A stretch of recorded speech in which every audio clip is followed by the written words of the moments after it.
ফ্যাসিবাদ অর্থাৎ শেখ হাসিনা অত্যন্ত পরিকল্পিতভাবে আপনার গণমাধ্যমের এই জায়গাটাকে একদম ধ্বংস করে দিয়েছে। আমি অনুরোধ করব আপনাদেরকে, নেতৃবৃন্দকে, সেই জায়গা থেকে আপনারা দয়া করে বেরিয়ে আসার চেষ্টা করেন।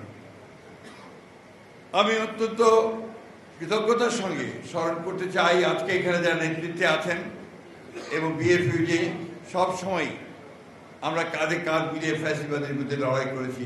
আমি তাদের প্রতি আমাদের কৃতজ্ঞতা জানাচ্ছি।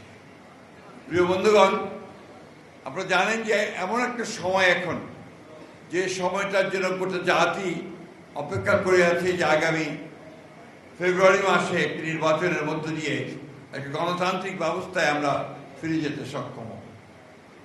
আমরা সবাই এটা চাই। যে একই সঙ্গে আমাদের মনে রাখতে হবে যে আমরা গণতন্ত্রে ফিরে যেতে চাইলে অপরের যে মত প্রকাশের স্বাধীনতা, সেটাকে আমাদের একই সঙ্গে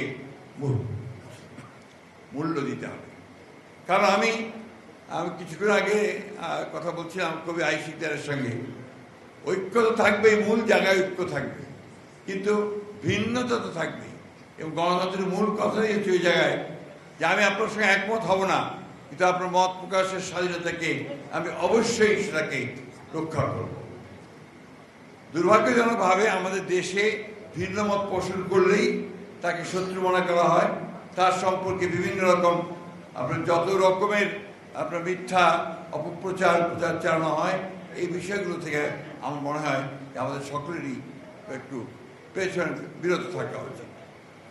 আজকে তো সবচেয়ে বড় যে ক্রাইসিসটা দাঁড়িয়েছে বাংলাদেশ সারা পৃথিবীতেই, সেটা হচ্ছে এই যে আপনার সামাজিক সোশ্যাল মিডিয়া। এই সোশ্যাল মিডিয়াতে যেহেতু সেখানে কোনো দায়বদ্ধতা নেই, যা খুশি তাই বলা যায়, এমনভাবে রাজনৈতিক দল, রাজনৈতিক ব্যক্তিত্ব, সামাজিক ব্যক্তিত্ব, ব্যবসায়ী সকলের সম্পর্কে যে নেগেটিভ প্রচারণা চালানো হয়, তাতে করে কিন্তু গণতন্ত্র শক্তিশালী হয় না।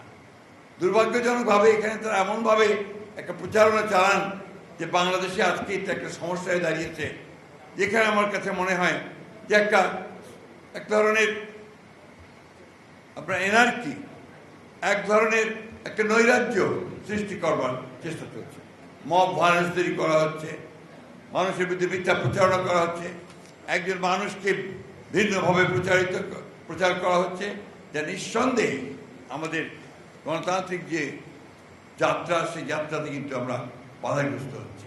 আমরা আমাদের 31 দফায় খুব পরিষ্কার করে বলেছি যে আমরা নিশ্চিত করব গণমাধ্যমের স্বাধীনতা, অর্থাৎ একেবারে পুরোপুরি ইন্ডিপেন্ডেন্ট যেটা থাকবে, স্বাধীন থাকবে, সে বিষয়টি আমরা নিশ্চিত করব। এ ব্যাপারে আমাদের কমিটমেন্ট পরীক্ষিত, নট দ্যাট যে আমরা শুধুমাত্র কথা বলে আমরা এই কথাগুলো বলছি, এটা আমরা আমাদের পরীক্ষার মধ্যে নিয়েছি।